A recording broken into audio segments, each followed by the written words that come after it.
এখন তো এখানে যারা আছেন মোটামুটি সবারই যারা আছেন এই বিজ্ঞানের মেজাজ বলা হচ্ছে, কিন্তু অনেকেই বিজ্ঞান আন্দোলনের কর্মী, বিজ্ঞান আন্দোলনের সঙ্গে যুক্ত অনেকেই আছেন।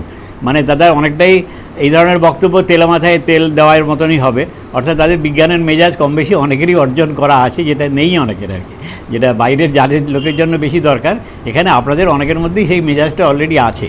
তবু যেহেতু কিছু বলা এসছি কষ্ট করে, এবং জয়দেব আয়োজন করেছে কিছু বলা, এবং এটা আপনাদের কাছে হয়তো নতুন কিছু লাগবে না, আপনারা অনেকেই জানেন, শুধু মানে একটা রিভিশন দেওয়ার জন্য কিছু বলে যাওয়া। কিন্তু এমনি তো একটা অভিজ্ঞতা তো আমরা জানি যে পৃথিবীতে বা আমাদের এখানে যাদের বিজ্ঞানের মেজাজ আছে, মানে বিজ্ঞান মনস্ক মানুষ, তারা কখনো দাঙ্গা বাঁধায়নি, তারা কখনো মানুষের মধ্যে ঘৃণা ছড়ায়নি, এটা তো মোটামুটি প্রমাণিত। যারা বিজ্ঞানের মেজাজ যাদের আছে, বিজ্ঞান মনস্ক আছে যারা, বিজ্ঞান আন্দোলনের কর্মী যারা, তারা কখনো কোনো দাঙ্গা বাঁধায়নি এই গত কয়েকশো বছর ধরে কিছুদিন। কিন্তু দাঙ্গা বাঁধায় তার মানে কারা? যাদের বিজ্ঞানের মেজাজ নেই, অর্থাৎ অবিজ্ঞানের মেজাজ আছে, সেই ধরনের লোকেরাই দাঙ্গা বাঁধায়, সেই ধরনের লোকেরাই মানুষে ঘৃণা সৃষ্টি করে, সেই ধরনের লোকেরাই মানুষের একটা কৃত্রিম ধর্মের মতো একটা কৃত্রিম পরিচয়কে প্রধান পরিচয় হিসাবে প্রতিষ্ঠা করে রাজনৈতিক স্বার্থে, বাণিজ্যের ধান্দাবাজি বা ব্যবসা, কর্পোরেট ব্যবসা যাই হোক না কেন, তার জন্য কাজে লাগিয়ে করে। কিন্তু বিজ্ঞান আন্দোলনের কর্মীরা কিন্তু এই ধরনের কোনো অপকর্ম বা মানবতা বিরোধী কাজ করে না। কিন্তু তারাও তো মানুষ, যারা বিজ্ঞান আন্দোলন করছে, যারা বিজ্ঞান আন্দোলন করছে না, অর্থাৎ অবিজ্ঞান এর মেজাজ যাদের আছে, তারাও তো মানুষ, দুজনেই মানুষ, অর্থাৎ মানুষের মধ্যে এই উভয় চরিত্র কাজ করছে। এবং আপনারা নিশ্চয়ই জানেন যে 1937 সালে রবীন্দ্রনাথ ঠাকুর যখন বিশ্বপরিচয় বইটা লেখেন, অসাধারণ একটা বিজ্ঞান গ্রন্থ রবীন্দ্রনাথ ঠাকুরের হাত দিয়ে বেরিয়েছিল, এবং তার ভূমিকায় তিনি লিখেছিলেন যে বিজ্ঞান চর্চা যেখানে যেসব দেশে হয়, সেসব দেশে শুকনো পাতা, গাছ থেকে যেমন শুকনো পাতা ঝরে পড়ে মাটির উর্বরতা বাড়ায়, তেমনি বিজ্ঞান চর্চা যেখানে বেশি হয় সেখানে বিজ্ঞানের তথ্যগুলো নিচে ঝরে পড়ে, এবং সেখানে বিজ্ঞানের একটা পরিবেশ তৈরি করে। এবং যে কারণে চিত্তভূমিতে, মানে আমাদের দেশে সেটা বিজ্ঞানের চর্চা ওইভাবে হয় না বলেই অবিজ্ঞানেরই এটা বেশি হয়। এবং উনি বলেছিলেন যে তারই অভাবে এই যে অবিজ্ঞান চর্চার যদি পাল্লা বেশি হয়, তাহলে চিত্তভূমিতে বৈজ্ঞানিক উৎকর্ষতার, উর্বরতার জীবধর্ম জেগে ওঠে না আর কি। বৈজ্ঞানিক উর্বরতার জীবধর্ম, এইটাকে আমি বিজ্ঞানের মেজাজ বলতে পারি আর কি। বিজ্ঞানের মেজাজকেই যদি সহজভাবে ওইটা যদি বলি, যে চিত্তভূমিতে বৈজ্ঞানিক উর্বরতার জীবধর্ম বলে রবীন্দ্রনাথ যেটা বলেছিলেন, সেটা হচ্ছে বিজ্ঞানের মেজাজ বা বিজ্ঞান মনস্কতা, সায়েন্টিফিক টেম্পার যাই বলুন না কেন। সায়েন্টিফিক টেম্পার আমাদের ভারতবর্ষের সংবিধানে গোড়া থেকে ছিল না, পরবর্তীকালে সংযোজন হিসেবে বলা হয়েছে। এবং সেই সংযোজনীতে আমরা ভাবি যে সংবিধানে যেহেতু আছে সায়েন্টিফিক টেম্পার, অতএব আমাদের এই সায়েন্টিফিক টেম্পার প্রসার করা উচিত। কিন্তু আমাদের সংবিধানে তো গোড়া থেকে ভারতবর্ষে কিন্তু ছিল না এটা, 1971 সালে এটা যোগ করা হয়। এবং ভবিষ্যতে কয়েক বছরের মধ্যে সেটা যে বিজ্ঞান আন্দোলনের কর্মীদের যদি কোনো ভগবান থাকে, তাহলে সেই ভগবান না করুন আর কি, এই সংবিধান থেকে যদি এই শব্দগুলো বাদ যায় আর কি, সায়েন্টিফিক টেম্পার, তাহলেও কিন্তু আমাদের সেই দায়িত্বটা থেকে যাবে। সংবিধানে আছে না, এই যুক্তিটা আমাদের কিন্তু এই পরবর্তীকালে এখন দেওয়া উচিত নয় যে সংবিধানে আছে আমরা সায়েন্টিফিক টেম্পার বা বিজ্ঞানের মেজাজ বা সায়েন্টিফিক টেম্পারের কথা বলবো, সেইটার কোনো যুক্তি নয় আর কি। সংবিধানে থাকুক বা না থাকুক, এটা হচ্ছে গিয়ে মানুষের স্বাভাবিক প্রবণতা। এবং আমরা জানি মানুষ বরাবরই বিজ্ঞান মনস্ক, বিজ্ঞানের যে মানুষ হিসেবে যেটা হোমোসেপিয়ান, এবং আমরা জানি মোটামুটি এখনও পর্যন্ত জানা, যেটা আবার রিভিশন করা, আপনারা সবাই জানেন যে মোটামুটি যে 1380 কোটি বছর আগে তো এখনও পর্যন্ত জানা তথ্যের ভিত্তিতে একটা মহাবিস্ফোরণ বা বিগ ব্যাংয়ের মাধ্যমে এই বিশ্ব ব্রহ্মাণ্ডের সৃষ্টি হয়েছিল। আর 1 সেকেন্ডের কয়েক লক্ষ ভাগের 1 ভাগের মধ্যে প্রোটন, ইলেকট্রন, প্রোটন হয়, এবং 3 লক্ষ বছর গেছে প্রথম অ্যাটম পদার্থের এই সৃষ্টি হতে, এবং এইভাবে বিভিন্ন সংযোজন হতে হতে বিভিন্ন গ্রহ নক্ষত্রের সৃষ্টি হয়, এবং পৃথিবী সৃষ্টি হয়েছে মাত্র 1355 কোটি 40 লক্ষ বছর আগে। এবং তারও 455 কোটি 40 লক্ষ বছর আগে। এবং এই পৃথিবীতে 150 কোটি বছর পরে প্রথম প্রাণের প্রাথমিক উন্মেষ দেখা দেয়। মানে 150 কোটি বছর ভাবা যায় না। আমরা এই 100-150 বছর শিল্প বিপ্লবের 300-400 বছরের কত কিছু ভাবছি, শিল্প বিপ্লবের ফলে 300-400 বছরের কত কিছু হয়ে গেছে। 150 কোটি গাছে শুধু এই রাসায়নিক বিবর্তন, অর্থাৎ পৃথিবীতে নতুন সেই পরিবেশে বিভিন্ন ভাঙাগড়া হচ্ছে এবং বিভিন্ন তৈরি হচ্ছে, প্রথম জীবিত কোষ তৈরি হয়, যার মধ্যে প্রাণের প্রাথমিক কণিকা সৃষ্টি হলো। অর্থাৎ সেই প্রাণের প্রাথমিক কণিকার মধ্যে আকস্মিকভাবে বিভিন্ন অনুপরমাণু যেগুলি যে তৈরি হলো 455 কোটি পরে, তারপরে এত 100 কোটি বছর গেছে সেগুলো তৈরি হতে বিভিন্ন বিবর্তনের মাধ্যমে, সেইভাবে আকস্মিকভাবে তাদের সংযোজন বিয়োজনে অসংখ্য রাসায়নিক পদার্থ বিলুপ্ত হয়েছে, কিছু থেকে গেছে। এই চলতে চলতে একসময় কিছু পদার্থের সৃষ্টি হলো, ডিএনএর মতো, নিউক্লিক অ্যাসিড, অ্যামাইনো অ্যাসিড, যাদের মধ্যে প্রাণের প্রাথমিক কণিকা লক্ষণ দেখা গেল। সুতরাং এই সৃষ্টির পেছনে তথাকথিত যে আত্মা ইত্যাদির যে কোনো ভূমিকা, এটা মোটামুটি নেই, এটা মোটামুটি ঘটনা। এবং এই করতে করতে এই পদার্থেরই এই কোষেরই বিবর্তনে পরবর্তীকালে আমরা জানি বিভিন্ন এর বিস্তারিত বিবরণ দেওয়ার দরকার নেই, বিবর্তনের যারা ইতিহাস জানেন, ইভলিউশন জানেন, দেখে নেবেন যে প্রথমে উদ্ভিদ, মানে আমিবা উদ্ভিদ, তারপর এককোষী প্রাণী, বহুকোষী প্রাণী, তারপর ডাইনোসর ইত্যাদি ইত্যাদি করে মোটামুটি এই 150 কোটি বছর, 350 কোটি বছর কি প্রাণ সৃষ্টির পরে মাত্র 70 লক্ষ বছর আগে পৃথিবীতে প্রাণের যে মানুষের যে আদিমতম রূপ হোমিনিড তার সৃষ্টি হয়, মোটামুটি এই সময়কাল আর কি হোমিনিডের জন্ম হয়। এবং সেই হোমিনিড তখনও কিন্তু তার যে বাঁদর জাতীয় গোত্রীর থেকে তো একটা বিশেষ শাখার বিবর্তন হয়ে এটা এসছে, তারা কিন্তু তখনও 4 পায়েই হাঁটতো।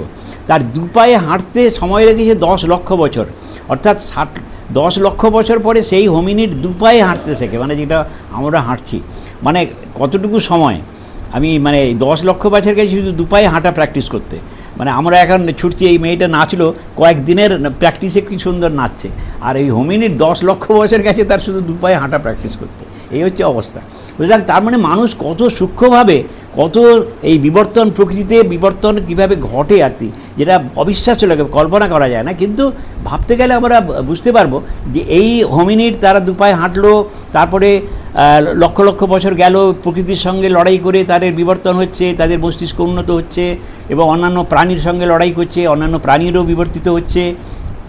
এবং একসময় যে একটা শাখা, যে একটা নিয়ান্ডারথ্যাল শাখার সৃষ্টি হলো, এবং তারপরে এই হোমোসেপিয়ানের আরেকটা ব্রাঞ্চ শাখার সৃষ্টি হলো, এগুলো নিয়ে বিভিন্ন মতামত আছে। এখানে আমি একটা বলবো, জয়দেবদের একটা সুমন প্রতিহারের বই আছে, গুহামানব, বইটা অসাধারণ বই। এই বইটা কিন্তু পারলে আমাদের সবারই পড়া উচিত আর কি। জয়দেবের সবগুলো বইই ভালো, কিন্তু এই বইটা আমি আলাদাভাবে বলছি, এই বইটা কিন্তু আমাদের পড়া উচিত। একটা সুন্দর বই আছে গুহামানব বলে, সুমন প্রতিহারের বই।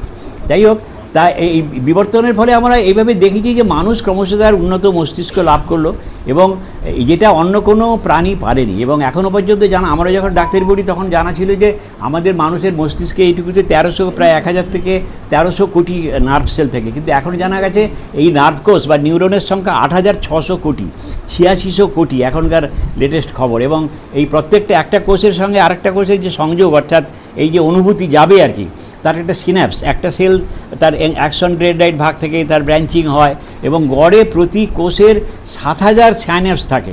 এবং এই 8,86,000 6 কোটি 6 ট্রিলিয়ন সিন্যাপস আছে শুধু আমাদের এই ব্রেনে, 6 কোটি 6 ট্রিলিয়ন। অর্থাৎ এর ব্যাপার হচ্ছে এর ফলেই মানুষ এই যে তার বিভিন্ন রাসায়নিক সেরোটোনিন, গাবা ইত্যাদি বিভিন্ন পদার্থের মধ্যে ওই অনুভূতিগুলো যায়। এবং এইটা বলার উদ্দেশ্য হচ্ছে এই যে বিপুল সংখ্যক অ্যাকশন নিউরন এবং সাইন্যাপস, এর ফলে মানুষের যে কল্পনা করা, চিন্তা করা, সিদ্ধান্ত নেওয়া, এই ক্ষমতাটা হচ্ছে সর্বোন্নত। একটা কিছু দেখে একটা অনুসন্ধিৎসা, চিনতে পারা, কোনো কিছু এটাকে পরীক্ষা পর্যবেক্ষণ করা ইত্যাদি ইত্যাদি করা, এবং তার থেকে সিদ্ধান্ত নেওয়া এবং কল্পনা করা, এই ক্ষমতাটা অন্য কোনো প্রাণীর মধ্যে এতটা আসেনি যতটা মানুষের মধ্যে এসছে। এবং সেইভাবেই আমরা দেখেছি যে এখনও পর্যন্ত প্রমাণিত হয়েছে যে মানুষ কীভাবে আদিমকালে কল্পনা করেছে। যে এখন থেকে ধরুন 60,000 বছর আগের একটা ঘটনা, এই এত লক্ষ বছরের হোমিনিড টোমিনিড চলে গেছে, মাত্র 60,000 বছর আগে উত্তর ইরাকের সানিদার গুহায় একটা 4 নম্বর একটা ঘর আছে, সেখানে একজন নিয়ান্ডারথ্যাল মানুষ মারা গেছেন এবং তাকে কবর দেওয়া হয়েছে, এবং তার কবরের পাশে ফুলের রেণু, তার ফসিল পাওয়া গেছে। এখন ব্যাপারটা আপাত দৃষ্টিতে অকিঞ্চিতকর, কিন্তু এইটাই হচ্ছে প্রথম ঘটনা, প্রমাণিত প্রথম ঘটনা, যেখানে কোনো মৃতদেহকে বাইরে ফেলে না রেখে যত্ন করে কবর দেওয়া হলো, এবং তার সম্মানে বা তাকে ভালোবেসে তার মৃতদেহের পাশে ফুল রাখা হলো। এইটা হচ্ছে প্রথম এখনও পর্যন্ত ঘটনা। এবং এইটাই প্রমাণ করে যে 60,000 বছর আগে থেকেই মানুষের মধ্যে মৃত্যু পরবর্তী প্রাণ মৃত্যুর পরেও মানুষের একটা কিছু থাকে, আমার প্রিয়জন যার সঙ্গে আমি মিলেছি মিশেছি, আমার ছেলে হোক, তথাকথিত তখনকার দিনের যে স্বামী স্ত্রীর সম্পর্ক, তখনও কিন্তু স্বামী স্ত্রীর সম্পর্ক ছিল এবং নিজেদের মধ্যে প্রেম ভালোবাসা সবসময়ই ছিল মানুষের মধ্যে।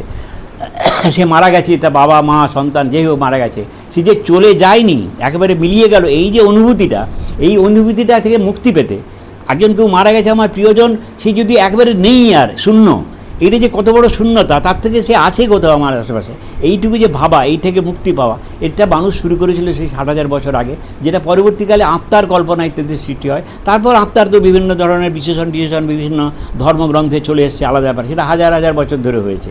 কিন্তু এখন এগুলো বললে আত্মার এখন বিভিন্ন যে আগুনে পড়ে না, এতে পড়ে না, আমার কিছু বর্ণনা করা হয়েছে, কিন্তু সবই ওই আদিম কল্পনার নিছকই কল্পনার ধারাবাহিকতা।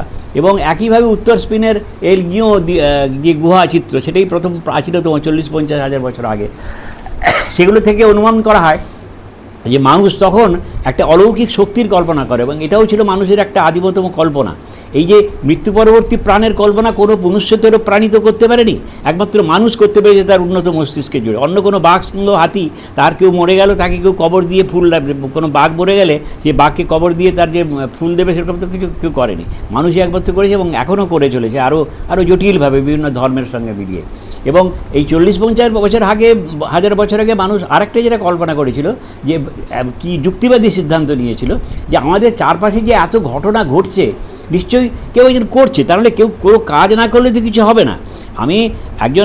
আমি পরিশ্রম করে শিকার করছি, তবেই আমি পাচ্ছি, পশু মাংস পাচ্ছি, খাচ্ছি।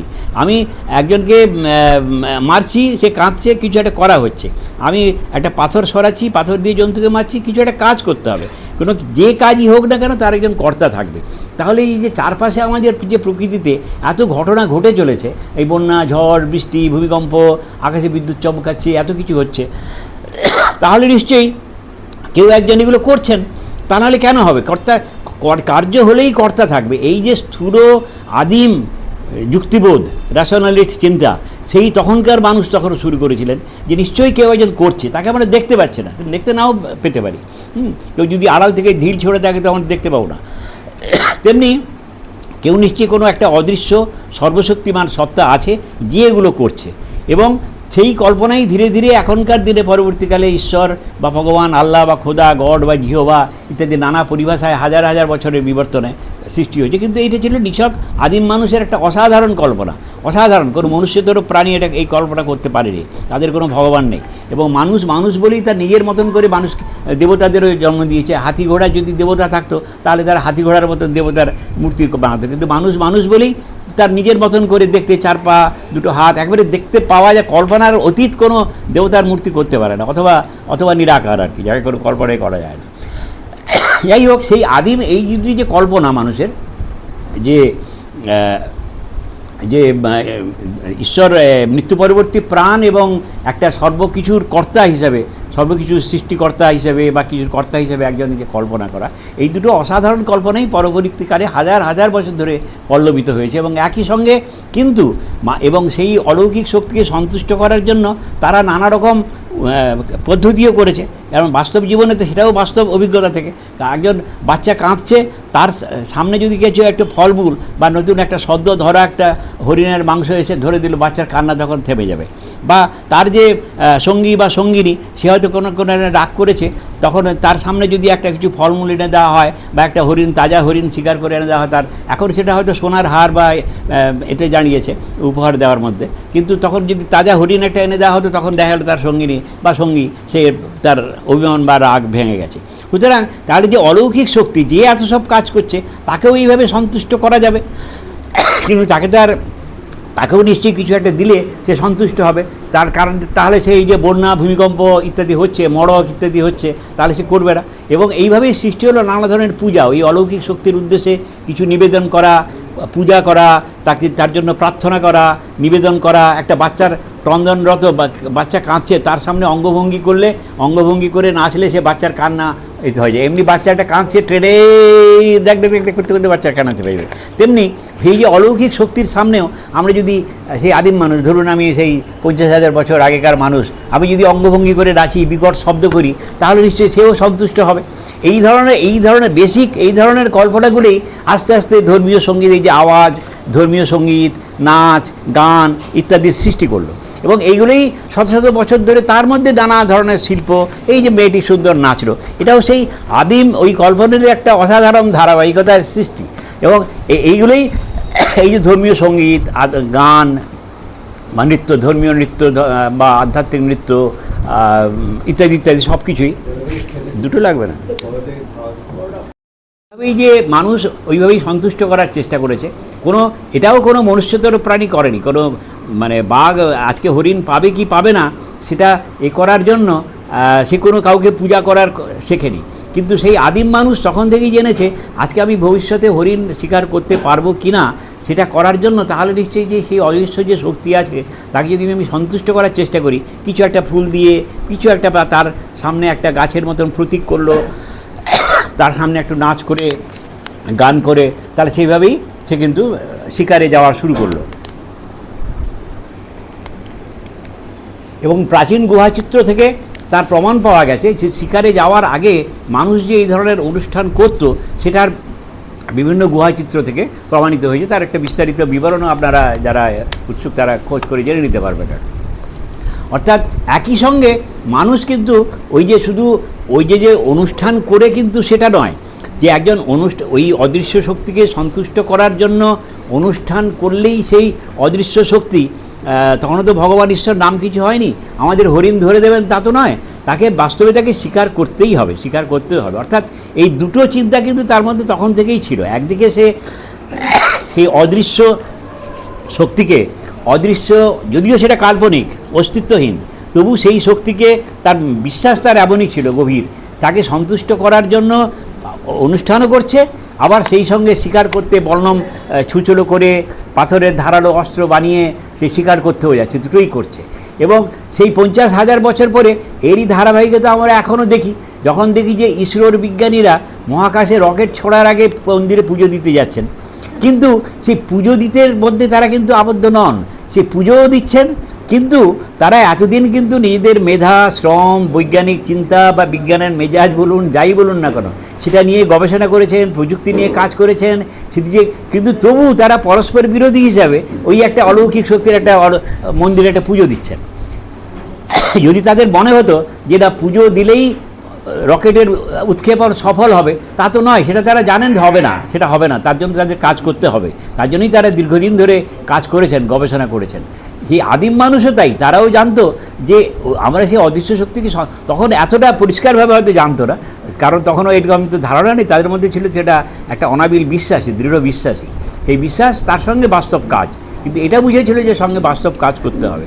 এবং এর ফলেই মানুষ একদিকে যেমন অসাধারণ সব আবিষ্কার করেছে, সেই আদিম মানুষ চাকা আবিষ্কার করলো, অসাধারণ আবিষ্কার, এবং প্রস্তর যুগের পুরা প্রস্তর যুগের গোড়ার দিকে, সে তো কয়েক লক্ষ বছর আগে কৃত্রিমভাবে আগুন জ্বালানো, এই যে বলছিলেন আগুন জ্বালাতে শেখা, পর্যবেক্ষণ, যে একটা ঘষা লাগলে আগুনের ফুলকি হয়, তাহলে আমরাও এইভাবে করব, পর্যবেক্ষণ দেখা, পর্যবেক্ষণ করা, যে এটা করলে বারবার হচ্ছে, প্রমাণ করলো, অর্থাৎ বিজ্ঞানের যে পদ্ধতিগুলো সেইগুলো কিন্তু অনুসরণ করে সে কিন্তু কৃত্রিমভাবে আগুন জ্বালালো। তেমনি চাকার আবিষ্কার, মাটির হাঁড়ি বানানো, একইভাবে কৃষির আবিষ্কার, যেটা মূলত মহিলাদের আবিষ্কার বলে গভীর পর্যবেক্ষণের, দীর্ঘকালের ধৈর্যশীল পর্যবেক্ষণের ফসল বলে মনে করা হয়, কৃষি পদ্ধতির আবিষ্কার, অসাধারণ সব আবিষ্কার, যেগুলো মানুষের সমাজ, সভ্যতা, চিন্তাভাবনা সব কিছুকেই আস্তে আস্তে পাল্টে দিতে শুরু করলো। এবং সেই তারই সুতরাং সে একদিকে যেমন ওই যে প্রাচীন কল্পনা, যে অলৌকিক একটা শক্তি, সেই শক্তির উপর কল্পনা করে তাকে সন্তুষ্ট করার জন্য নানা রকম অনুষ্ঠান করছে, একই সঙ্গে সে নিজের কিন্তু অসাধারণ সব আবিষ্কারও করছে, সে অর্থাৎ যেগুলো বৈজ্ঞানিক আবিষ্কার, এখনকার প্রযুক্তির থেকে এগুলো কম নয়। একটা চাকার আবিষ্কার করা মানে একটা বিশাল ব্যাপার, কয়েক হাজার বছর গেছে শুধু চাকার আবিষ্কার করতে, মানে তার বিভিন্ন রকম পরীক্ষামূলক করতে। এখনকার দিনে যেটা অনেক কম্পিউটার সহজ হয়ে গেছে ইত্যাদির আবিষ্কারের ফলে আপনারা জানেন যে মানুষের উৎপাদন ক্ষমতা বাড়লো। এক সময় যে অনিশ্চিত শিকার এবং কৃষি পদ্ধতির যে এর ফলে যে নদীর ধারে বসবাস, অববাহিকা অঞ্চলে বসবাস, আগে যেটা যাযাবর গোষ্ঠী ছিল পশুপালন এবং ফল শিকার করে, কৃষির ফলে সেখানে এক জায়গায় থিতু হয়ে তার হলো কতক্ষণ, সুতরাং তার বসতি অঞ্চল স্থাপন করা হলো এবং এইভাবেই তার উৎপাদন যে বাড়লো আর কি সমাজের মধ্যে। বিভিন্ন লোকের মধ্যে আগে ছিল একটা শিকার সবাই ভাগ করে খেত, একটা শিকার এলো, সেখানে যে শিকার করেছে তা নয়, বাড়িতে যারা আছে, বাচ্চা আছে, বাড়িতে অন্যান্য মহিলারা আছে কি পুরুষরা আছে, সবাই ভাগ করে, বা অন্য পাশে যারা আছে সবাই ভাগ করে খেত। কিন্তু এই সম্পদ যখন অতিরিক্ত সম্পদ হতে সৃষ্টি করলো, প্রয়োজনের অতিরিক্ত, তখন আস্তে আস্তে কিছু মানুষের হাতে এই সম্পদগুলো জমা হতে থাকলো এবং তারা সমাজের নেতৃস্থানীয় ব্যক্তি, তারা মোটামুটি বুদ্ধিমান এবং তারা মানে ভালো উদ্দেশ্যেই তারা বললো যে যেটা উদ্বৃত্ত হচ্ছে সেটা এক জায়গায় জমা থাক, তার দেখাশোনা করবে একজন, সেই ছিল সমাজের একটা মাথা হলো, সেই সবচেয়ে বুদ্ধিমান, সবথেকে কুশলী, সেই অতিরিক্ত যে সম্পদ সেটাকে তার দেখাশোনা করা, তার রক্ষা করার দায়িত্ব নিল এবং সমাজে তার থেকে গোষ্ঠীর যারা ছিল তাদের জন্য নিয়ম শৃঙ্খলা বানানো আস্তে আস্তে শুরু হলো। অর্থাৎ উৎপাদন যখন বাড়লো এবং যখন অতিরিক্ত উৎপাদন সৃষ্টি হলো, তখন কিছু জনের হাতে ওই অতিরিক্ত উৎপাদন জমা হতে থাকলো এবং কয়েকশো বছরের মধ্যেই, এখন থেকে মোটামুটি ওই 5 থেকে 6,500 বছর আগে আস্তে আস্তে শ্রেণীবিভক্ত সমাজ, এখনকার বিচারে যেটা বলা হয়, যেটা শ্রেণীবিভক্ত সমাজ সৃষ্টি হলো। অর্থাৎ একসময় যে সম্পদ ছিল মানুষের সবার, এখন ঐতিহাসিক প্রয়োজনেই কিন্তু কিছু জনের হাতে, সেই মুষ্টিমেয়ের হাতে সেই অতিরিক্ত সম্পদ জমা হতে থাকলো এবং তারা আস্তে আস্তে কিন্তু তারা প্রথমের দিকে ছিল মানুষের সমাজের উপকারী বন্ধু, কিন্তু কয়েকশো বছরের মধ্যে তারাই হয়ে উঠলো শাসক গোষ্ঠী, মানে তারাই হয়ে উঠলো, মানে সেই শাসনও কিন্তু শৃঙ্খলার স্বার্থেই ওটাতেই ছিল আর কি, শাসক গোষ্ঠী। এইভাবে শ্রেণীবিভক্ত সমাজ সৃষ্টি হলো এবং তখন এক সময়কার যে অনাবিল বিশ্বাস, অর্থাৎ সেই অলৌকিক শক্তির উপর বিশ্বাস, আত্মা যে মৃত্যু পরবর্তী প্রাণের উপর বিশ্বাস, সেটা ছিল অনাবিল, তার মধ্যে কোনো আবিলতা ছিল না, তা দিয়ে অন্যের ক্ষতি করার কোনো চেষ্টা হয়নি। কিন্তু যখন শ্রেণীবিভক্ত সমাজ সৃষ্টি হলো, তখন এই যে শাসক শ্রেণী, তারা দেখলো সাধারণ মানুষের এই যে বিশ্বাসগুলোকে যদি দেখিয়ে ভয় দেখানো যায়, তাহলে তারা ওই চুরি করবে না, ওই যে অতিরিক্ত সম্পদ যেটা হচ্ছে, তুমি কিন্তু এটা জমা আছে, তুমি কিন্তু চুরি করবে না, চুরি করলে কিন্তু উনি তোমাকে শাস্তি দেবেন। এই আইন কানুন অনুশাসন আস্তে আস্তে সৃষ্টি, এই ধরনের অজস্র অনুশাসন সৃষ্টি হতে থাকলো শ্রেণীবিভক্ত সমাজে।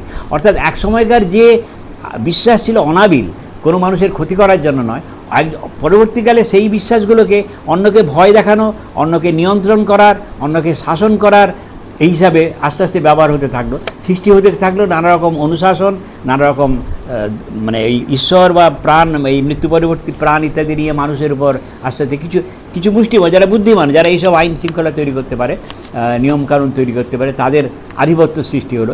এই শ্রেণীবিভক্ত সমাজ ধীরে ধীরে সৃষ্টি হতে থাকলো। সুতরাং এই বিশ্বাসগুলো আর অনাবিল থাকলো না, এই বিশ্বাসগুলো ওই যারা মাথায় থাকলো, সম্পদ যাদের কাছে কুক্ষিগত হতে থাকলো কয়েকশো বছর, 1,500 বছরের মধ্যে, মানে কয়েক পুরুষের মধ্যে এগুলো সৃষ্টি হলো। 1,500 বছর তো কম নয়, তার মধ্যেই এই শ্রেণীবিভক্ত সমাজ মোটামুটি পাকাভুক্ত হয়ে গেল এবং তারা এই নিয়ম কানুন এগুলোর সৃষ্টি করতে থাকলো। ওই বিশ্বাসগুলো আর তখন সেই বিশ্বাসগুলো আর সর্বজনীন থাকলো না। একসময় 50-60 বছর, 1000 বছরের যে পুরনো যে কল্পনা, ওই যে অলৌকিক শক্তি আর মৃত্যু পরবর্তী প্রাণের কল্পনা, সেগুলো কিন্তু ক্রমশ এই মূলত শাসক গোষ্ঠী যারা শাসন করত তাদের দ্বারাই নিয়ন্ত্রণ হতে থাকলে এবং তারা নিজেদের স্বার্থে, পরবর্তীকালে নিজেদের স্বার্থে, গোড়াতেই ছিল কিন্তু গোষ্ঠীরই স্বার্থে, কিন্তু পরবর্তীকালে নিজেদের স্বার্থে সেটাকে প্রয়োগ করতে থাকলো এবং যারা খেটে খেত তারা তাতে আশ্রয় নিল, হ্যাঁ এই বিশ্বাস আছে, তিনি আমাদের দেখবেন, এরকম নানা রকমের এই সৃষ্টি হলো এবং পরবর্তীকালে সৃষ্টি হলো বিভিন্ন ধর্ম।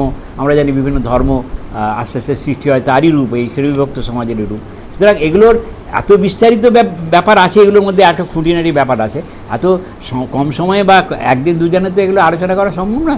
কিন্তু এই যেভাবে 100-1,500 বছর পরেই যেগুলো সৃষ্টি হলো, যেমন মিশরে যে পিরামিড তৈরি হয়েছে, একজন সম্রাট ফারাও, সে তার সম্মানের জন্য এত বিশাল একটা পিরামিড তৈরি হলো, কিন্তু কত হাজার শ্রমিক কি অমানুষ পরিশ্রম করে সেটাকে বানিয়েছে। অর্থাৎ সেইখান থেকেই তখন কিন্তু দাস প্রথার শুরু হয়ে গেল এই যে শ্রেণীবিভক্ত সমাজের, সেটাও প্রায় মানে এই শ্রেণীবিভক্ত সমাজেরই এই 2,5-3 হাজার বছর আগেকার ব্যাপার। এইভাবেই তখন আস্তে আস্তে শুরু হয় এবং বিভিন্ন জায়গায় বসতির সৃষ্টি হতে থাকে এবং বিভিন্ন তথাকথিত এই যে অনুশাসন ইত্যাদিগুলো নিয়ে তথাকথিত ধর্মের সৃষ্টি হতে থাকে। ধর্ম বলতে রিলিজিয়ান, যেটাকে রিলিজিয়ান অর্থে রিলিগারে, অর্থাৎ লিগারে মানে ধরে রাখে আর কি, লিগামেন্ট, যেটা থেকে লিগামেন্ট কথাটা এসছে, আমাদের যে লিগামেন্ট আছে দুটো হাড়কে ধরে রাখে, সেই থেকে লিগারে থেকে লিগামেন্ট, তার থেকে রিলিজিয়ান থেকে মানে যেটা মানুষকে ধরে রাখে। রিলিজিয়ানের এই ছিল অরিজিনাল অর্থ, কিন্তু পরবর্তীকালে সেটা প্রাতিষ্ঠানিক ধর্ম দাঁড়িয়েছে, এই যে বিভিন্ন ধরনের ধর্ম, এবং সেই ধর্মের মধ্যেও কিন্তু পরবর্তীকালে এই শাসক এবং শোষিত গোষ্ঠী যারা, মানে এটাকে অনেক টিপিক্যাল টার্ম, কিন্তু যারা শাসন করছে, শৃঙ্খলা তৈরি করছে, রাজারা পুরোহিত, এই যে গোষ্ঠী যখন আস্তে আস্তে সৃষ্টি হলো, তাদের স্বার্থে এগুলো ব্যবহৃত হতে থাকলো এবং সেগুলোরই নাম নিল ধর্ম। ধর্ম যেটা মানুষের মধ্যে বিভিন্ন অনুশাসন, ধর্মীয় অনুশাসন ইত্যাদি সৃষ্টি করলো, রিলিজিয়ান অর্থে আর কি, রিলিজিয়ান অর্থে ধর্ম, সেগুলোর সৃষ্টি হয়। এবং এই হিসাবে এইসব ধর্ম মাত্র কয়েক হাজার শ্রেণীবিভক্ত সমাজ সৃষ্টি হওয়ার 2,5-3 হাজার বছরের মধ্যে সৃষ্টি হয়েছে, যেটা ইরানীয় অঞ্চল, পারস্য বা ইরান ইরান বা আরজানাম থেকে ইরান এসছে। সেই আরজানাম থেকে আর্য গোষ্ঠী বিভিন্ন দেশে ছড়িয়ে পড়ে। একটা গোষ্ঠী যায় ইউরোপে, যারা ওই হিটলার ওদিকে যারা আর্যরা, আমরা আর্য বলতো, আরেকটা গোষ্ঠী আছে এদিকে পূর্ব দিকে, পৃথিবীর পূর্ব দিকে, এবং তারা সিন্ধু নদীর কাছে এসে, আশেপাশের নাম ছিল সিন্ধু নদী হিসেবে পরিচিত হয়েছিল। তখন মহেঞ্জোদারো হরপ্পার, এখন প্রমাণিত হচ্ছে লিখিত ভাষা তখন সৃষ্টি হয়ে গেছে মহেঞ্জোদারো হরপ্পায়, এবং সেই সিন্ধু নদীর তীরে এসে তারা ইরানীয়রা, সেই যারা আসতো আর কি, তারা দন্তস্ব, পারসিকরা দন্তস্ব উচ্চারণ তো করতে পারতো না, হিসেবে উচ্চারণ করতো। সিন্ধু নদীকে তারা উচ্চারণ করতো হিন্দু নামে, মানে অনেকটা কাছাকাছি, পুরো আমরা উচ্চারণ করতে পারবো না। যাই হোক, সিন্ধু নদীকে ওরা হিন্দু নদী, এবং এই হিন্দু নদী থেকে হিন্দ এলো, এবং এই হিন্দু নদীর, অর্থাৎ সিন্ধু নদীর ওপারে যারা থাকতো তারা হচ্ছে হিন্দু, এবং সেই দেশটা হচ্ছে হিন্দুস্থান, এবং সেই কথাটাও এসছে পরবর্তীকালে অনেক। সেই কিন্তু অরিজিনাল নাম ছিল আর্যাবর্ত ছিল এটার নাম আর কি। যাই হোক, সুতরাং এই যে হিন্দু শব্দটা, এটাও এসছে অনেক পরে, অনেক এসছে পারসিকদের দেওয়া নাম। এবং ভারতবর্ষে সেই যে ইরান থেকে যারা আসছে যাযাবর গোষ্ঠী, আস্তে আস্তে কয়েকশো বছরের মধ্যে পৃথিবীর ওই অংশ পেরিয়ে এখানে এসছে, তারাই প্রথমে তাদের নিয়ে আসে ওই মৌখিক বেদ, তারা ঘোড়ায় চড়তে পারতো, বর্ষা ছুটতে পারতো, এবং এখানকার আদিবাসীদের তারা সেই কারণে ঘোড়া চালানো মানে একটা বিশাল ক্ষমতা আর কি। তাহলে এখানকার আদিবাসী গোষ্ঠীকে পরাজিত করলো, এবং তারাই আর্য নামে পরিচিত হলো, এবং তাদের এই মৌখিক সাহিত্যই অসাধারণ সাহিত্য, বেদ নামে পরিচিত, বেদ। এবং তাদের যে সৃষ্টি করলো, তারা নিজেদের মতন করে, এখানকার এদের মতন করে, ইন্দ্র হলো তাদের রাজা, এখানকার অসুর যারা এখানকার আদিবাসী তাদের বলা হতো, বিভিন্ন ব্যাখ্যা আছে। যাই হোক, প্রথমে সৃষ্টি হলো বৈদিক ধর্ম, তারপর পরবর্তীকালে আরও সংবিভাজনের সৃষ্টি হলো চতুর্বর্ণ প্রথা, অর্থাৎ সৃষ্টি হলো ব্রাহ্মণ্য ধর্ম, সেখানে সর্বোচ্চ হচ্ছে ব্রাহ্মণ, তারপরে ক্ষত্রিয়, আর্য, বৈশ্য, শূদ্র, এবং তারপরে এই মোটামুটি 300-400 খ্রিস্টাব্দ নাগাদ তথাকথিত হিন্দু ধর্ম, এই পুরনো সেই যে পারসিকদের দেওয়া হিন্দুস্থান, হিন্দু এই নাম নিয়ে হিন্দু ধর্মের সৃষ্টি হয়। সুতরাং এবং যখন ব্রাহ্মণ ধর্মের সৃষ্টি হয়, তখন এখন থেকে 300-400 খ্রিস্টপূর্ব 2,500 প্রায় বছর আগে সেই ব্রাহ্মণ ধর্মের যে আবিলতার বিরুদ্ধে বৌদ্ধ এবং জৈনরা সৃষ্টি হন, এবং তারা এর বিরুদ্ধে লড়াই করেন, এবং ব্রাহ্মণ ধর্মের বিরুদ্ধে। এবং তারপরে ওই একই সময় তার কয়েকশো বছরের মধ্যে ইউরোপে খ্রিস্ট ধর্মের জন্ম হয়, এবং এখন থেকে 1,500 বছর আগে ইসলাম ধর্মের সৃষ্টি হয়, 500 বছর আগে গুরু নানকের সৃষ্টি হয়, এবং সবগুলোই ছিল তখন প্রথমের দিকে সামাজিক একটা আন্দোলনের রূপ নিয়ে হচ্ছিল। অর্থাৎ তথাকথিত এইসব যে ধর্ম যেগুলো, সেগুলো কোনোটাই চিরন্তন বা সনাতন আদৌ নয়। মানে বৈদিক ধর্ম, ব্রাহ্মণ ধর্মের স্তর পেরিয়ে হিন্দু ধর্মের যে মূল রূপ, সেটা গুপ্ত যুগে এখন থেকে 2,500, 1600, 1700, 1800 বছর আগে তৈরি হয়েছে। ইসলাম হয়েছে 2200 বছর আগে, মানে 1,500 বছর আগে, 1700-1800 বছর আগে। বৌদ্ধ ধর্ম, জৈন ধর্ম 2,500 বছর আগে। গুরু নানকের ধর্ম 600-700 বছর আগে। গুরু নানক তো 500-1500 খ্রিস্টাব্দে জন্মান। তারপর বাহাই ধর্ম ইত্যাদি অনেক ধর্ম তো আছেই। যাই হোক, কোনো ধর্মই চিরন্তন বা সনাতন বলে কোনো ধর্ম হয় না, কোনো এগুলো সমস্তই মন গড়া মানে বানানো শব্দ পরিভাষা আর কি। সুতরাং ধর্ম বলতে মানুষ এই হচ্ছে ধর্ম, সেখানে মানুষ এক শ্রেণীর মানুষ তাকে ব্যবহার করছে, এক শ্রেণীর মানুষ তাতে আশ্রয় নিচ্ছে, এবং এবং এই এই ঘটনা হচ্ছে এই সবগুলোই মানুষের তৈরি। সুতরাং আজকে যদি আমরা জানি যে এই ধর্ম পরিচয় তথাকথিত হচ্ছে মানুষেরই তৈরি, সেই আদিম ঐশ্বরিক কল্পনা, প্রাচীন গুহায় যারা আমাদের আদিম পূর্বপুরুষ থাকতো তাদের কল্পনারই ধারাবাহিকতা হচ্ছে এই ঈশ্বর, ভগবান, আল্লাহ, গড বা ইত্যাদি, এই জিহোবা ইত্যাদিতে বিশ্বাস, এবং তারপরেই আস্তে আস্তে শ্রেণীবিভক্ত সমাজ হয়ে তারই পরিবর্তিত রূপ হচ্ছে বিভিন্ন ধর্ম, বিভিন্ন ধর্মীয় অনুশাসন ইত্যাদি। তাহলে এই কিছু মানুষই এগুলো জেনেছে, কিন্তু কিছু মানুষ এই শ্রেণীবিভক্ত সমাজেরই একটা শাসক এবং শাসিতেরই দ্বন্দ্বেরই একটা ফল হচ্ছে এই ধর্ম পরিচয়টিকে প্রধান হিসাবে করা, আঁকড়ে রাখা। অ্যাকচুয়ালি আজকে দেখছে বিভেদ, মানুষের বিভেদ, যদি মানুষের যে লড়াই, যদি শাসক শ্রেণীর বিরুদ্ধে, মানে আমরা যদি মানে কথাগুলো অনেকটা রাজনৈতিক শোনালেও কি ব্যাপারটা তো রাজনৈতিক নয়, একটা বৈজ্ঞানিক শব্দই আর কি। একটা সমাজে অটোমেটিকভাবে এছাড়া অন্যভাবে প্রকাশ করার উপায় নেই বলে বলতে হচ্ছে যে যারা মোটামুটি সমাজে সুবিধাভোগী বেশিরভাগ মানুষকে, যাদের অর্থ বিভিন্নভাবে কুক্ষিগত করে যারা সুখে থাকে, তাদের আমরা শাসক গোষ্ঠী করতে পারি, তাদের প্রতিনিধিত্ব থাকে। এখন ধরুন এখন কর্পোরেট, এখন তো তাদের তো শাসক শ্রেণী বলতে অসুবিধা নেই, যে কয়েক লক্ষ কোটি টাকার মালিক এক একজন হয়ে গেছে, কোটি কোটি টাকার মালিক, আর কোটি কোটি মানুষ মানে 200-100 টাকার অভাবে সাধারণভাবে দুবেলা পেট ভরে খেতে পারছে না সাধারণ স্বাস্থ্য ব্যবস্থা। এটাই তো পৃথিবীর অবস্থা। সুতরাং এখানে এটা তো ঘটনা, কিন্তু তারাই নিজেদের স্বার্থে, যারা সুবিধাভোগী, তারাই নিজেদের স্বার্থে এই ধরনের আইন কানুন তৈরি করছে, তারা নিজেদের ধর্মকে এইভাবে ব্যবহার করছে।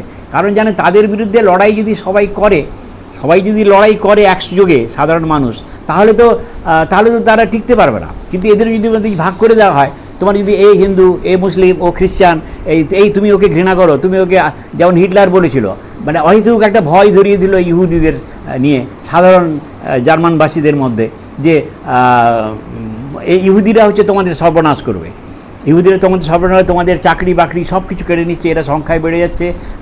জার্মান যারা অহেতুক বিশুদ্ধ আর্য রক্তের মানুষ, হিটলার এবং তার যে গোয়েবলস বাহিনী বারবার প্রচার করলো, তারাই হচ্ছে এদের শত্রু। ফলে সাধারণ জার্মানদের ভোটে হিটলার জিতলেন, বিপুল ভোট পেয়ে জিতলেন, এবং 30 থেকে প্রায় জনশ্রুতি যে 60 লক্ষ পর্যন্ত হিটলার এবং আর্য, শুধু ইহুদি নয়, যারা মুক্তমনা কমিউনিস্ট বা এই ধরনের মানুষ, তাদের হত্যা করলেন, এবং তারপর নিজে আত্মহত্যা করে ইতিহাসের পাতায় আস্থা করে নিক্ষিপ্ত হলেন। এই হচ্ছে হিটলারের পরিণতি। কিন্তু সেই একই কাজ তো আবারও করা হচ্ছে, আমাদের দেশেও করা হচ্ছে। যারা বিজ্ঞানের মেজাজ যারা আছে, অর্থাৎ বিজ্ঞানের মেজাজ মানে যিনি জানেন যে সব কিছুর পেছনে কোনো কিছু হঠাৎ করে হয় না, এবং তারা যদি জ্ঞান অর্জন করেন, যে প্রকৃত সত্যটা জানেন, প্রকৃত সত্য, এইভাবেই এই ধরনের কুসংস্কার, এই ধরনের বিশ্বাস ইত্যাদির সৃষ্টি হয়েছে। এইভাবেই মানুষ আস্তে আস্তে ধাপের পর ধাপ পেরিয়ে এসছে। সেই ধাপগুলোকে আমরা অস্বীকার করতে পারি না, কিন্তু সেই ধাপে দাঁড়িয়ে থাকারও কোনো মানে তো হয় না। আমাদের আদিম মানুষ যে কল্পনা করেছিলেন, এটা একেবারেই নিছকই কল্পনা, মিথ্যা সেগুলো, কিন্তু আমরা সেই কল্পনা হিসেবে তাকে জানবো, কিন্তু তাকে সেই নিয়ান্ডারথ্যাল মানুষদের অপমান করার তো আমাদের কিন্তু পরিহাস করার কোনো কারণ নেই। কারণ তারা একটা আমাদের জ্ঞান দিয়ে গেছে, একটা কল্পনা করেছেন, কল্পনা মিথ্যা, কিন্তু সেটাতে একটা অসাধারণ একটা বৈজ্ঞানিক চিন্তা, যুক্তিবাদী চিন্তা তো প্রাথমিক, তাকে অপমান করার নেই, কিন্তু সেটাকে আমরা মিথ্যা বলে জানবো। কিন্তু আমরা একটা জ্ঞানের ধাপ, এই 3 তলায় বাড়ি থেকে উঠতে গেলে আমরা একটা ধাপ এগিয়ে এসেছি। নিচের তলায় যদি নিয়ান্ডারথ্যালরা থাকে, আমরা সেই নিয়ান্ডারথ্যালদের ধাপে তো দাঁড়িয়ে থাকবো না, আমরা ওপরে অবশ্যই আসবো। কিন্তু আমি যদি মনে করি নিয়ান্ডারথ্যাল ওই যে নিচের ধাপে যারা বাড়িয়ে আছে, তাদের আমি এটা অস্বীকার করবো, সেই ধাপটা উড়িয়ে দেবো, তাহলে তো আমরা আর কোথাও যাওয়ারও উপায় থাকবে না। সুতরাং আদিম আমাদের যারা পূর্বপুরুষ, যেসব প্রাচীন কল্পনা, সেগুলো মিথ্যা হলেও তাকে আমরা সম্মান করব, কিন্তু তাকে আঁকড়ে রাখবো না। এইটাই হচ্ছে বিজ্ঞান মনস্কতার লক্ষণ বা বিজ্ঞানের মেজাজের লক্ষণ। সম্মান করব, সেই সম্মান করা আর আঁকড়ে রাখা দুটোর মধ্যে তফাৎ আছে। ঐতিহ্যকে সম্মান করা একটা ব্যাপার, আবার আঁকড়ে রাখা অন্ধভাবে সেটা একটা ব্যাপার। এইখানে বিজ্ঞানের মেজাজের একটা থাকে, বিজ্ঞান মনস্কতার একটা পরিচয়, যে আমরা কোন দিকে অনুসরণ করব। বিজ্ঞানের মেজাজ বা বিজ্ঞান মনস্কতা হচ্ছে এমন একটা চিন্তা, যেখানে আমরা তথ্য দিয়ে, যুক্তি দিয়ে, সব কিছু প্রমাণ দিয়ে সেগুলো বারবার জানার চেষ্টা করব, অনুসন্ধিৎসা, এবং সেই অনুসন্ধিৎসার ফলে আমরা পরীক্ষা করব, প্রমাণ করব, যেটা সত্য বলে প্রমাণিত সেটাকে গ্রহণ করব, যেটা মিথ্যা বলে প্রমাণিত হোক কালকে নির্দ্বিধায় বর্জন করব, কোনো তাকে দ্বিধাহীনভাবে পুরনোটাকে বর্জন করা। অর্থাৎ আচার্য প্রফুল্লচন্দ্র রায় যেমন বলেছিলেন, অন্ধবিশ্বাস আর ভক্তি দিয়ে আর যাই হোক বিজ্ঞান চর্চা করা যায় না। এই অন্ধবিশ্বাস আর ভক্তি ওইভাবে যদি আমরা আঁকড়ে রাখি তাহলে সেইভাবে আর কোনো যদি বিজ্ঞান চর্চার জায়গা আসে না। যেমন আদিমকালের মানুষ, হ্যাঁ, অন্যদিকে যে জ্যোতিষের সৃষ্টি, যে আদিমকালের মানুষ যখন ভেবেছিল যে সৃষ্টিকর্তা ঈশ্বর সব কিছু চালাচ্ছেন, আকাশের গ্রহ নক্ষত্রেও পরিচালনা করছেন, তখন সেই গ্রহ নক্ষত্রের অবস্থান থেকে মানুষেরও ভাগ্য, মানে জীবনে কী হবে, তথাকথিত ভাগ্য পরবর্তীকালে হবে, সেটা করা হলো। ওই গ্রহ নক্ষত্রের সৃষ্টি হলো, গ্রহরত্নের ধারণা সৃষ্টি হলো। কিন্তু এখন আমরা জানি এই জ্যোতিষ, এই যে মহাকাশে কোনো বৃহস্পতি শুক্র গ্রহের কোনো দায় পড়ে যায়নি।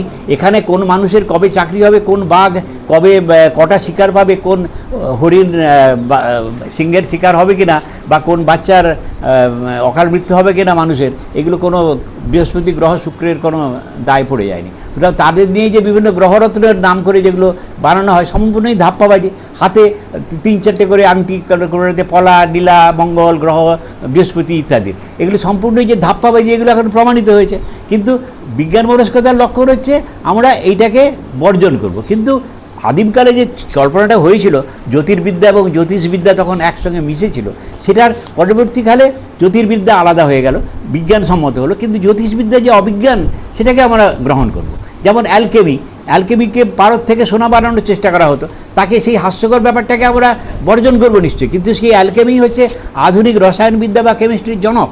সেই অ্যালকেমিস্টদের আমরা অসম্মান করতে পারি না, কিন্তু তাকে আমরা সেই ভারত থেকে সোনা বানানোর চেষ্টা আমরা করব না। তেমনি সেই ঈশ্বরের কল্পনা আদিম মানুষ করেছিলেন। কিন্তু এখন আমরা যদি সেই ঈশ্বরের কল্পনা করে তাকে পাওয়ার জন্য ধ্যান, আরাধনা ইত্যাদি করতে থাকি মানুষকে ভুলে, তাহলে তো সেখান থেকে সেটা তো অবিজ্ঞানেরই লক্ষণ হলো আর কি। সুতরাং বিজ্ঞান মনস্কতার লক্ষণ হচ্ছে সবসময় যে মানুষ, এবং বিজ্ঞান মনস্কতা বা বিজ্ঞানের মেজাজই আসে মানুষকে ভালোবাসায়, মানুষকে কোনো ধর্ম মতন কৃত্রিম পরিচয়, ধর্ম তো একটা সম্পূর্ণ কৃত্রিম পরিচয়, যে কেউ সময় চেঞ্জ করতে পারে। যেমন হাসপাতালে তো কয়েকশো বাচ্চা একসঙ্গে জন্ম হয়, নার্সের ভুলে যখন নাম্বার দেওয়া হয়, একটা হিন্দুর বাচ্চা যদি মুসলিমের বাচ্চার সঙ্গে নাম্বারের ভুলে পাল্টাপাল্টি হয়ে যায়, তাহলে হিন্দুর ঘরে মুসলিমের বাচ্চাও হিন্দু হয়ে, আর মুসলিমের ঘরে হিন্দুর বাচ্চা মুসলিমের জন্ম। এবং যখন দাঙ্গা বাঁধবে তখন আসলে হিন্দু মায়ের ছেলে সে হিন্দুকে মারতে আসবে, যেহেতু সে মুসলিম হিসেবে বড় হয়েছে। তার শরীরে হোমোসেপিয়ানের জিন থাকে, কিন্তু হিন্দু, মুসলমান, খ্রিস্টান বলে কোনো জিন পাওয়া যায় না, কোনো জিন নেই। তেমনি যেমন এত ইহলোক পরলোক বলে, স্বর্গ ইত্যাদি ইত্যাদি বলে, যে এত রকেট যাচ্ছে, কোথাও পরলোক বলে কেউ যায়নি। সুতরাং কেউ মারা গেলে আমার শ্রদ্ধেয় পৃথিবীতে পরলোক গমন করিলেন, কথাটার মধ্যে যেমন কোনো অর্থ নেই। কিন্তু কারণ এত রকেট মহাকাশের পরলোক কেউ খুঁজে পায়নি, আর নেই হয়েছে পাশে। এগুলো সব কল্পনা, অসাধারণ সুন্দর কল্পনা, কিন্তু সে কল্পনাই আর কি। যেমন কল্পনায় যে হনুমান বগলে একটা সূর্য নিয়ে চলে গেছে। এখন এই যে গল্পকে গল্প হিসেবে না নিয়ে যদি বাস্তব হিসেবে না হয়, তবেই হয় মুশকিল। যেমন ঈশপের গল্পে শিয়াল বললো আগুন ফল টক, কিন্তু আপনি যদি ভরে নিয়ে যায় শিয়াল মানুষের মতো কথা বলতে পারে, তাহলে তো মুশকিল। কিন্তু সেখানে হনুমান বগলে করে নিয়ে গেল, বা আঙুল দিয়ে চাঁদ দুভাগ করে দেওয়া হলো, বা হাত বাড়ানো হলো, সমুদ্র দুভাগ হয়ে গেল।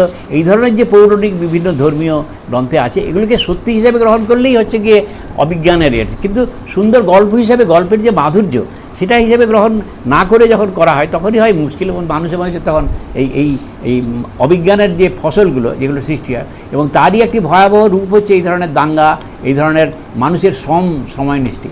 এবং যেটা গোড়ায় বলছিলাম, যে বিজ্ঞানের মেজাজের প্রথমেই হচ্ছে গিয়ে সব কিছু সত্য জানা, এবং সত্য জানার চেষ্টা করা, এবং মিথ্যাকে নির্দ্বিধায় বর্জন করা, এবং মানুষকে সম্মান করা। সেখানে সবার উপরেই মানুষ সত্য, এবং সেইটাকে কোনো মানুষকে অসম্মান করা, সে আমাদের মানে বিজ্ঞানের নাম করে আমি যদি আমার বয়স্ক যারা, তাদের যে কুসংস্কারগুলোকে আমি যদি অপমান করি, সেটাও কিন্তু অবিজ্ঞানেরই লক্ষণ। কিন্তু সেই আমাদের আদিম নিয়ান্ডারথ্যাল মানুষদের অপমান করারই মতন আর কি। তারা তাদের বিশ্বাস দিয়ে আছেন, সেখানে কীভাবে করবেন সেটা আলাদা ব্যাপার, মানে সেই কৌশলগুলো আর কি। কিন্তু কাউকে অপমান, বিশ্বাসের জন্য কাউকে অপমান করার নেই। আমরা সেখানে অস্বীকার করতে পারি, আমরা তার সত্যটা জানাতে পারি, কিন্তু এ করার দরকার নেই। যেমন বলা হয়, যে কারণে এমন ছোটোবেলায় তো জন্ম থেকেই তো আমাদের বিভিন্ন অবিজ্ঞানের এগুলো শেখানো হয়, যে এই বাচ্চা বড় হতেই মানে একটা বাচ্চা তো জন্মায় যখন সে তো পুরো কোনো মানে বিজ্ঞান অবিজ্ঞান না নিয়েই জন্মায়, আস্তিক নাস্তিক কিছু হয়েই জন্মায় না। তাই মানুষরাই সমাজটাই তাকে শেখায়, এই এখানে যাচ্ছ এই নম করো, এই মসজিদ এখানে এই করো ইত্যাদি ইত্যাদি শেখাতে থাকে। অর্থাৎ আস্তে আস্তে একটা খোলা মানি ব্যাগ, মানুষ আমাদের যে মস্তিষ্ক যেটা ছিল খোলা মানি ব্যাগ, তাতে অচল পয়সাগুলো ঢোকানো হতে থাকে। আবার যত অচল পয়সা ঢোকানো হবে, যেটা রবীন্দ্রনাথের ভাষায় অবিজ্ঞানের চর্চায় মানে এই যে চিত্তভূমিতে এর চর্চা হবে না, তত এই অচল পয়সাগুলো পরে বেরোবে। এই কুসংস্কারগুলো যখন দাঙ্গা বাঁধবে তখন বলে এই আমি তো হিন্দু, ওই মুসলিমকে মারো, তখন মুসলিম প্রতিবেশীকে মারতে আসবে, বা মুসলিম প্রতিবেশী মেয়ের উপর কোনো অত্যাচার করতে তার তখন বিবেকে বাঁধবে না, অথচ এমনি ঠিক হয়েছিল হয়তো একটা ভদ্রলোক।